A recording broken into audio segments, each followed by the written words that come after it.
Wow, there's a lot of you. Thank you so much for coming out tonight. My name's Jenelle Riley. Trying not to get emotional, but it's my first time back here in 2.5 years.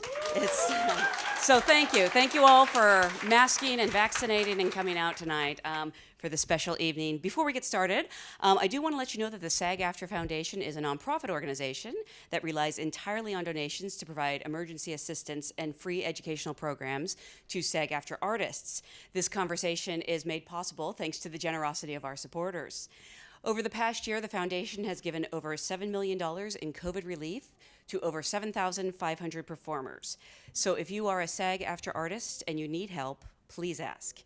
And if you can help, please give. Now, please join me in welcoming today's guests from the last days of Ptolemy Grey, Dominique Fishback, and Samuel Jackson.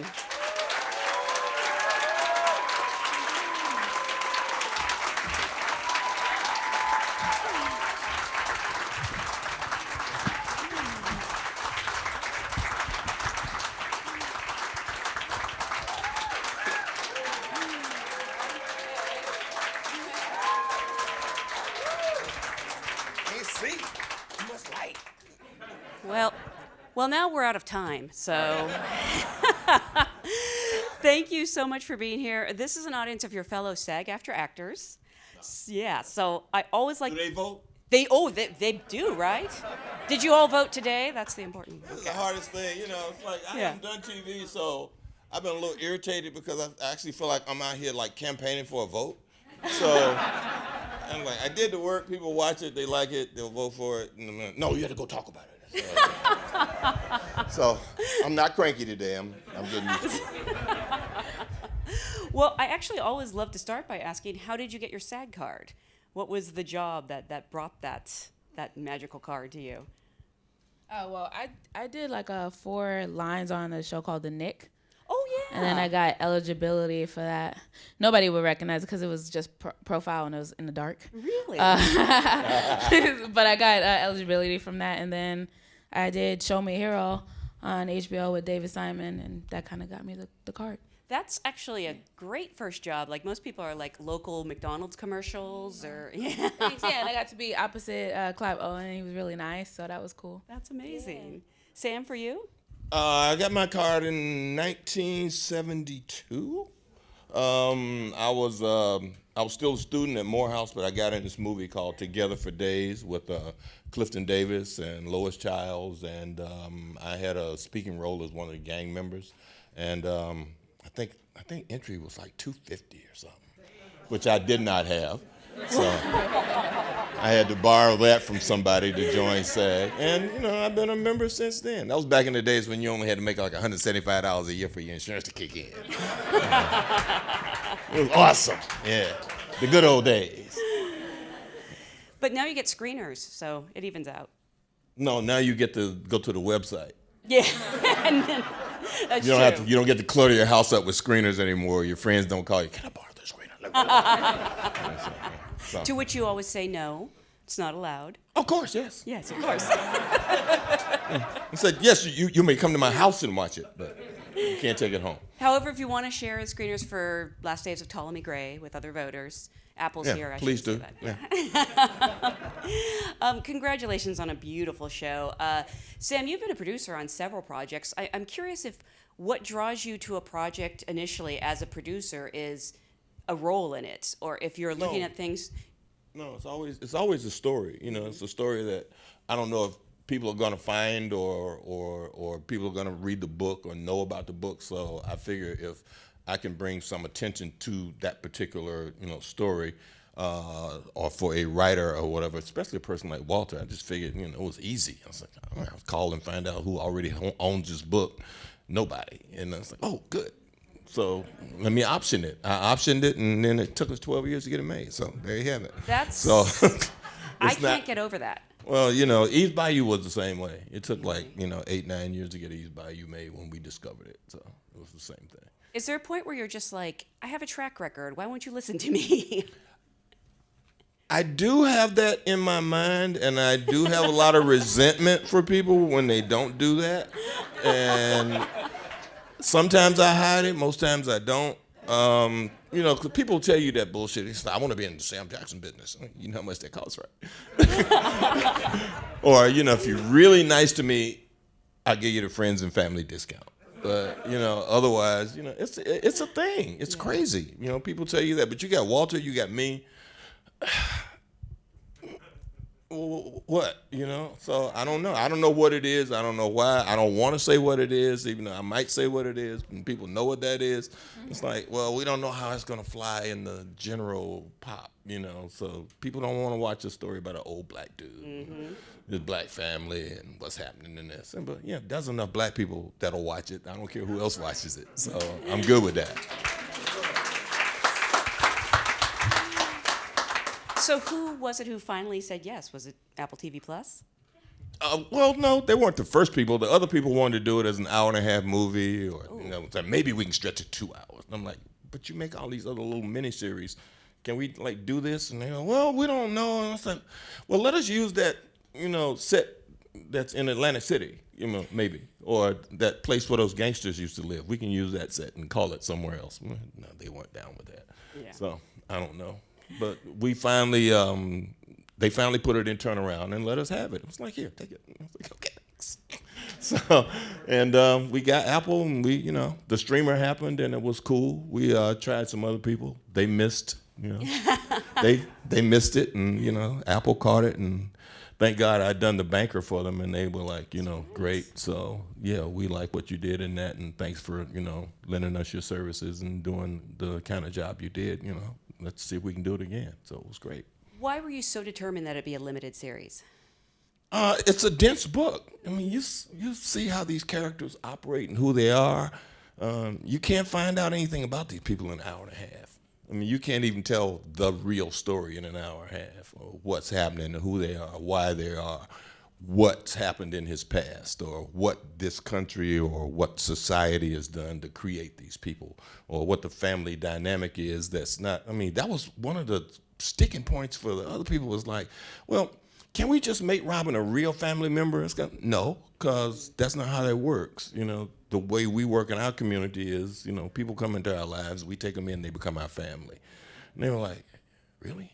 It's like, damn, you know, I don't know what neighborhood they grew up in, you know, but our neighborhood was, my neighborhood was a real village. Yeah. You know, children came to my house and ate like they lived there, you know, especially the ones that my grandmother and my mom knew didn't have enough food, you know, so they fed them. Yeah. Dominique, where were you at in your very still new but very impressive career when this found its way to you, and what was your sort of initial response to the project? Well, I was doing press for Judas and the Black Messiah, and I was. She said Judas and the Black Messiah. Thank you. I was doing press for that, and I was like really swamped, and they wanted me to do the chemistry test, and I was looking at the script, and I was kind of like, I always play teenagers, right? I love playing teenagers, but I had just finished doing Judas, and this time I got to be more motherly, more nurturing, more of a woman. And I thought, well, is it right to go back to being a teenager right now? But I read the novel, and I really, really loved it. And heard that Sam really wanted me. So obviously that made it a little more special. Yeah. Yeah, you're not going to say no to Sam Jackson, I'm guessing.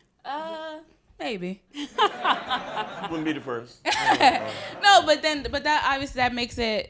People ask about the intimidation factor, but I said like he said he saw me in Project Power with Jamie Foxx, and he called someone and said, I think we found the girl. Oh, thank you. Thanks. And so that kind of made me feel more confident. And Robyn is not intimidated by Ptolemy, so I didn't want to do that. So, and I think it makes it a better chemistry because we know that Robyn's gonna stand up to him and not just let him do what everybody else in his family has been letting him do. You know, in the second episode when she comes, she cleans up his whole apartment, right? But nobody else did that. All his family members, she's like, no, they leave him be. You know, he makes a lot of noise and he says, no, don't touch my things, and they just leave him. And she came in and said, no, we're gonna fix it. It was that whole principle of one person's garbage becomes somebody else's treasure. You know? She took him out the garbage heap, shined him up, and all of a sudden he was worth something. You know? Yeah, but he also made her worth something as well. I often say, like, you know, she has a hard exterior, but when you're able to feel safe, you can let your guard down. That's true for me, and I think that's true for Robyn. So he showed her that she was safe and that he didn't want nothing more from her, just for her to be happy. Then she was able to let her guard down and be who she really is. I'm curious, I know there was a chemistry read between you two, and the chemistry is so obvious on screen. Cursing him out. We'll talk about that. The good thing you're not holding a mic. I'm curious, first of all, if that was, you know, instantaneous, and as actors, what do you do if the chemistry's not there? I mean, maybe that's where acting comes in. You ghost them. You keep going. Pick somebody else. You know, somebody else gets chosen. Nobody calls you to tell you why you didn't get the job. Yeah. I mean, that's the nature of this business. You just don't get it, and you look and go, "Well, who got it?" And you go, "Oh, damn, really?" And sometimes it's like, "Oh, okay, all right, that's cool." But most times it's like, "Damn, really?" They wanted that motherfucker, not me.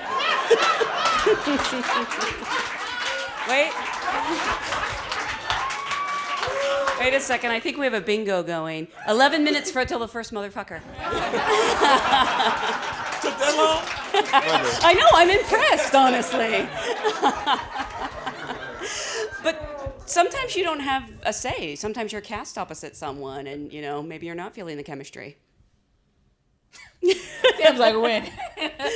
Well, I mean, they come to work and you have to do the job at some point, and sometimes somebody will just say, you know, to that person, they don't need to come back, or, you know, or they start trying to do things or get, you know, whatever, and then, you know, they'll just, you know, people get fired. You know, that's a harsh business, you know, but I assume every other business is the same way. If you show up to do a job and you're not competent doing that job, somebody should tell you you're not competent doing that job and get you out of there.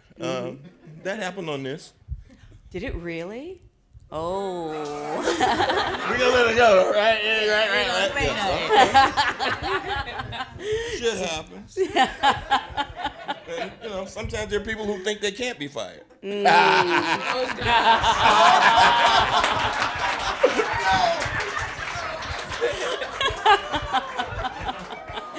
You're starting to make Dominique nervous, I think. No. Well, it's so great that you did, you know, jibe together so well. But do you have any theories as to why that is? I mean, I think like just mutual respect for the craft. You're both such great artists that you can start there as a starting point. People that are good, and you first you respect them because they came in and, you know, they gave what was on the page, and then they gave something that was past the page, and you were like, oh, okay, all right, let's do this. And then you know, it's a team sport, you know, teamwork makes the dream work, you know, and that person is giving you something. The people that are watching it, even the camera operators get like kind of hyped when people come on set. They go, oh man, this is gonna be great today, and you know, they watch the rehearsal and they're like, oh, this would be better if we move the cameras here, we do that. And those things become part of your joy for being there. You know, when you see that person that's going to come in there and do this thing with you, and they're not afraid, you're not afraid to go above, beyond, and whatever that makes this thing work, so that when it's done and somebody says cut, you can feel that energy in the room. So I'm not one of those monitor people. I don't go to the monitor to see, wow, what that looked like. That was great. I mean, I feel it. You know, if I felt fine, I'm headed to my trailer and get a sandwich, watch Judge Judy. Judge Judy, really? Yeah. All day long. I watch Court TV all day long. I just go about it. But you know, she had it. She knew it. She got the job. She was there. Yeah. You know, she was there every day. She was there. When she came on set, it was like, hey, all right, hey, what's up? And I was like, you ready? You want to do this? Let's do it. You know, and I'm not that guy. Oh, well, you know, we're doing some serious shit today, so. I'm the same every day. Yeah. I'm the same guy. I'm like, you ready? You ready? Let's do it. Ah, let's have some fun. You know, I came to your house. I knocked on the door. You know, you came outdoors to play. Let's play. Let's play as hard as we can play. You know. Well, you hear so much about how, you know, the first name on the call sheet really sets the tone for a set, and particularly being a producer, you must recognize the importance of, you know, making everyone feel at home. Except for that person Not who everybody, fired. you know. Yeah. Right. I try to lead by example. I'm on time. I know my lines. I hit my marks. I try to create a great atmosphere for work among most people. People that deserve to be happy. People that deserve to be happy are happy on set. People that don't deserve to be happy aren't happy. But I just try to lead by example. Everybody can't. I hope that I create an atmosphere of confidence and joy for everyone that's around. And most people understand that, you know, I've been on a lot of movie sets. I've seen it done good, bad, and otherwise. And I generally want it done good, mostly better. So I try and do everything I can to make that a better place to be, especially creatively and among the, nobody's better than anybody else on my set. You know, I speak to the prop people, I speak to every camera guy, I know the guys that push the dollies, I speak to the lighting dudes, I give sound hell all day long because they think they're the most important people on a movie set. You know, it's like, oh my God, I said somebody's butt cheeks are rubbing together. Let's get some carpet. Where's the carpet? You know, it's like, so I'm constantly giving sound hell. It's like, oh my God, is this a sound delay? It's like, oh no, the chair's squeaking. It's like, there's a roach running around in here somewhere. Kill it. But I try and make a room like I'm trying to make this room. I want everybody to have a good time while they're there. So that at the end of the day, no matter how long that day was, it was like, wow, that was a great day. And at the end of the day, every day, I say to everybody, thanks everybody, that was a great day. You know, you did a great job today. Thank you very much. That's every day before I leave set. I mean, it should be fun. It's work, but it should also be fun. Well, see, the secret is finding a job that doesn't feel like work. And this doesn't feel like work to me. Yeah. So I'm good. And Dominique, I know you came prepared because we've teased you before about your preparation.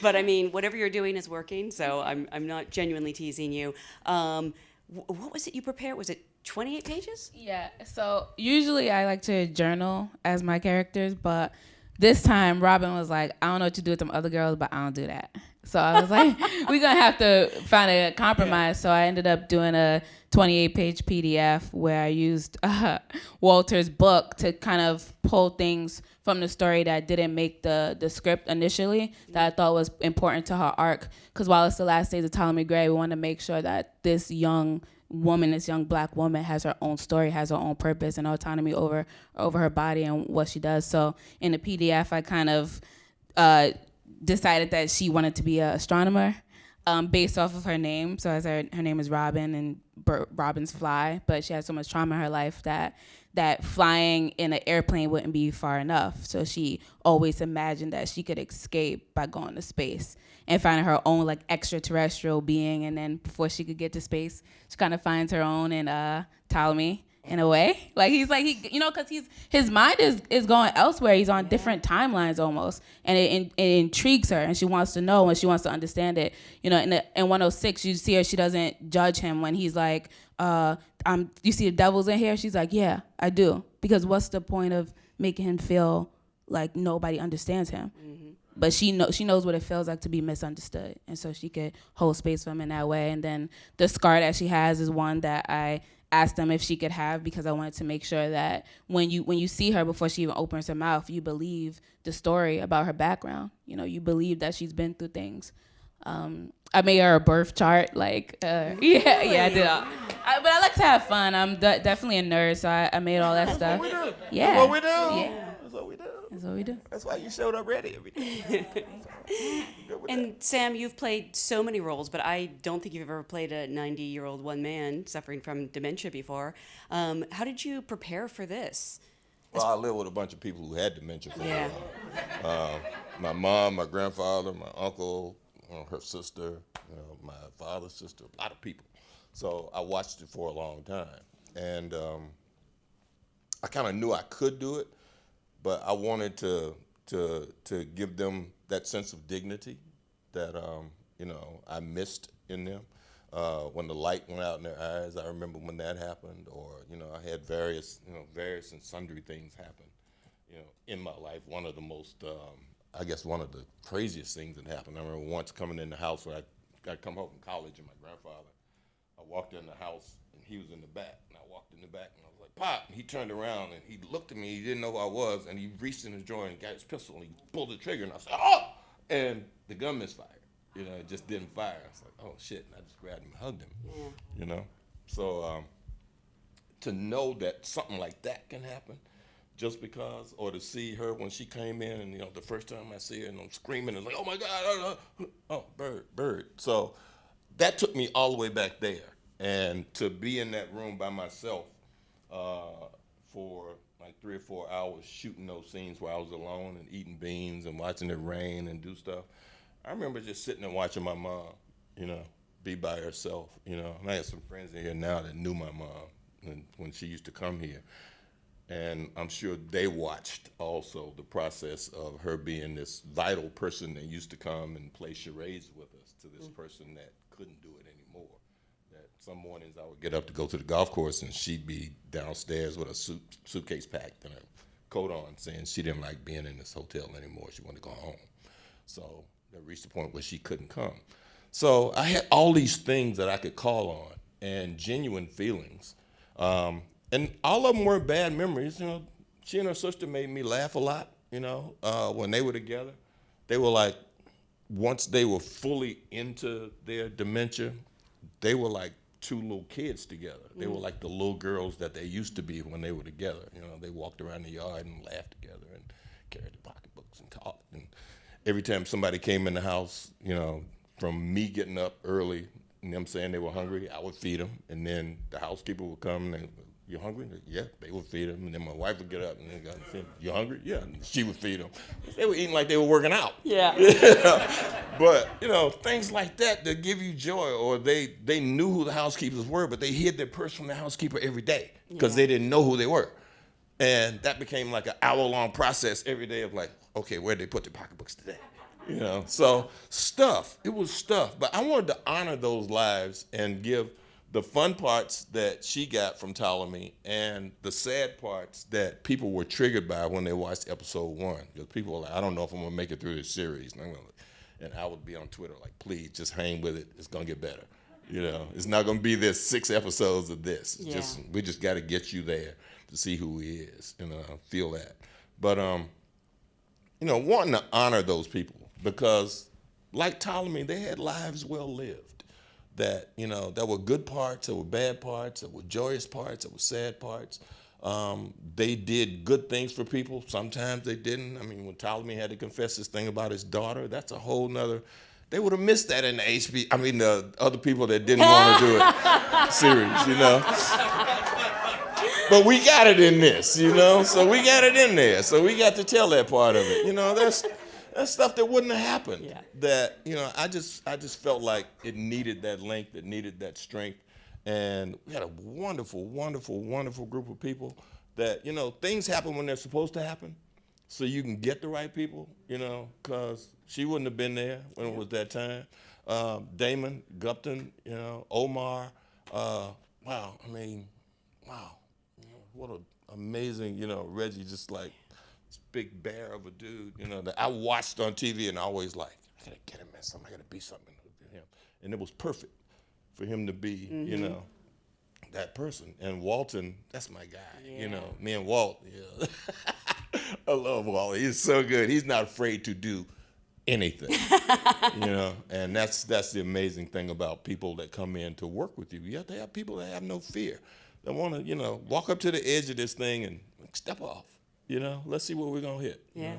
And that was it for me, to be able to tell Walter's story in its full glory, and that's what we are. We're storytellers. Yeah.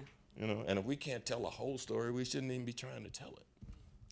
You mentioned your amazing cast, and I'm curious, I think I know the answer, but how much say did you have in putting the cast together? Not just the faces we recognize, but every role, because the whole ensemble is flawless. And what's it like to be on the other side of that? I don't know if there was an audition table per se. But... Oh Lord, you know what? I don't know how you guys do this now, you know, because I sat at home. I looked at everybody that auditioned. I looked at hundreds and hundreds and hundreds of people, but it's amazing to watch some people acting with their best friends is watching people acting with their mom or their sister or another actor who thinks they're better than that person that they're auditioning with. It's like, there's all kind of shit going on in these tapes. It's like, oh Lord, what is happening? But now I was hands-on. I was very hands-on with almost every character that was chosen, which is interesting because I remember the woman who's at the clinic that's, you know, talking to her husband who doesn't know her husband. She's great. That's my wife from A Time to Kill. That's right. Oh my God, I just put that together. And I didn't you know, put it when together. I saw her You told me. audition tape, I was like, oh shit, okay. She's hired, you know. I mean, I owe her a job. She was so good when we, you know, worked together, and I knew she was going to be great. She was the head of the drama department at Alabama State University, you know, for a very long time. So yeah, come on, do that. I hired the woman that played Shirley Ring, Denise. I've known Denise 50 years, you know, when we were at Spelman and Morehouse, and you know, we all started acting together. So when I read the book, I saw her in my head. So when I had them trying to find her, I had them, you know, Denise Burse, and they were like, we can't find her, and there's no Denise Burse. Then oh, that's right, she married Peter. Oh, her name's Fernandez. And then they found her. So boom, so that she is. So stuff like that. And, you know, young people like that one. She showed up, you know. All these people that I saw, but I have no idea how difficult is it to sit at home and make a tape by yourself. Yeah. What is that? And sometimes there were people that were like, that did the other side themselves and then acted with themselves. You know, it's like, what the hell? It's like, I'm looking at my computer like, who is that? That other person is pretty good, but oh no, that's the same person. Shit, I want to see the other person. The other person is good. Yeah. But I mean, I went into rooms with people all the time. You know, every now and then we would tape ourselves in New York because they sent tapes out here. But we weren't doing taping, and, you know, we went in rooms with people and, you know, knocked it out. You know, me and my friends would be in there. You know, you reach the point where you go to the same auditions with the same people all the time. You know, and some of us got jobs more than other people, you know, and sometimes you just be an asshole and come out of the room and say, oh, all right, y'all can go. Everybody be like, yeah. But that was part of the joy. Part of the joy of doing it was everybody had to go to the same audition. So, you know, you get on the train, you run in 3 people going to the same audition, you get there, it's like 8 people in the room, 9 of them you know. All 9 of you going to the next audition together, so you all walk across town, then you walk back across town to the next audition, then you walk back across town, you stop at whatever that ragged-ass hot dog place was where everybody throw their money together and buy like 3 hot dogs and an orange Julius. Nasty. No, not even Nathan's. What was the name of that place, Skeeter? Papaya. Gray's Papaya. That bullshit. Woo, Lord. Hot dogs had sandpaper in them. It was like, but you know, we walked together, we auditioned together, we went to watch each other's plays. It was a community. Yeah. It was not a competition. You know, if I went to an audition that I knew I wasn't right for, I called people and say, hey, I read this thing today, you know, y'all need to go here. You need to call somebody, you know. But when I got here, I realized what the problem was. That whole community left because everybody's in their car by themselves, going to auditions. You don't go watch each other work. You look at each other the same way. You don't hang out. You know, we hung out. We were always, we all went to the same unemployment office. You know, that was just the nature of the beast when we were on the bricks trying to be actors together. I mean, maybe I should ask Dominique because you're you look startled. Generationally, yeah. Yes. Going into those, I keep saying audition rooms, and I know a lot of times it's a self-tape, but is there anything that's helped you? It's such a strange process. I don't know a better way to do it, but at the same time, it's different from acting. It's a whole other skill. Have you, auditioning on tape or going in a room, are there any hints to make it easier? I mean, I definitely know what it's like to go to auditions. I'm from New York. I'm from Brooklyn. And I started in theater. So I definitely know what it's like to go at 4 a.m. to stand on a line to hope that they see you. And you're not in a union and kind of be looked over or whatever. So, but in terms of I really learned from Marcy Phillips, who did ABC casting. Oh, yeah. Yeah, that like if somebody's gonna give, if you could look at what you're doing and think that somebody could give the same audition, then you haven't worked on it long enough. That kind of helped me. And then the idea of like really truly being yourself, like what is something that's specific to Dom that I could bring to a character, that I could bring to a role. I remember I did a episode of Blue Bloods, and I remember it was like a teenager that didn't care about nothing, and it was actually with Miss Latanya, Sam's wife. Oh, no way. Yeah, so there's a scene that I have with her, so I worked on it, and then I said, well, what is something that I would do if I really didn't care what this adult was saying? My mom had just got me this heart necklace for Christmas, so I decided I would speak with it in my mouth. So I, whatever. So I do my audition. I speak with the thing in my mouth, and now I get the part. I go to do a fitting, and after the fitting, they say, "Oh, here's a bunch of heart necklaces. They said you did something in the audition, and they just want you to have it." That's so cool. Yeah. I was like, "Oh shit!" So it really was like me taking that extra step to say, "What is something that I would do that probably nobody else would think of because it is a Dom thing?" And so if we kind of bring that in. That's so cool. Do we have time for a couple audience questions? Yeah, okay. I think we have time for a couple quick questions. We have one from, I believe, and if I mispronounce anyone's name, I apologize. I think it's Sean, wants to know, what was the defining moment in your career when you knew you'd made it? It's for both of you. I mean, to be honest, I have a hard time thinking like that anyway. I'm always thinking about the next thing, so I'm just now trying to pause and say, oh, you actually did something. So I would say probably Judas and the Black Messiah was the first time I was like, oh, maybe I'll be able to constantly work and I don't have to worry about it. Yeah. I thought I'd made it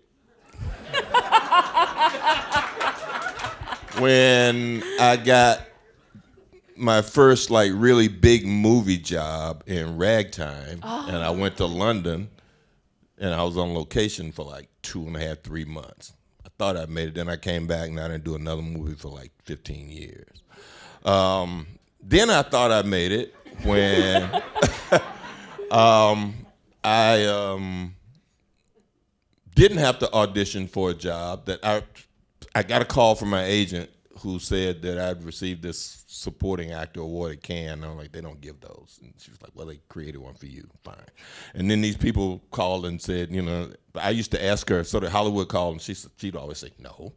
And I said, so did Hollywood call? She said, well, yeah. Actually, these people want to give you a job. They want you to come in and do this movie. It's called White Sands. And I was like, shit, okay, awesome. So I get the job. I go to New Mexico. They give me a house. They give me a car. And they give me per diem, which is more money than Spike had ever paid me. Yeah. In every summer that I had worked for his ass. Yeah. And that's when I thought I had made it. And then I really knew I had made it when while I was doing that job, they called me out here to go and meet Harrison Ford for Patriot Games. And it was just because he had cast approval, and he just wanted to know if I could eat with a knife and fork, I guess. I don't know. But when I walked in the room, I was like, Bill Nunn said hi, because he had just done this movie with Billy, and Billy was my roommate in college. I was like, Bill Nunn said hi, and he's like, oh, you know Bill? I was like, yeah. He said, great. Yeah. And I'm still here.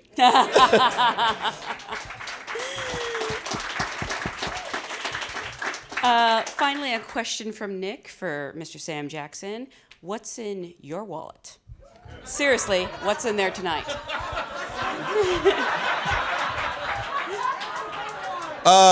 Who's that? Nick? Nick. Nick, I actually don't carry a wallet. I have a money clip. Really? And generally, and if I did have a wallet, my wife's hand would be in it. Which is cool. I'm glad that's possible. Well, again, I want to thank you both so much for being here. Congratulations on a great series and such beautiful work. Thank you all for being a great audience. Thank If you all can for stay coming. seated. Appreciate it.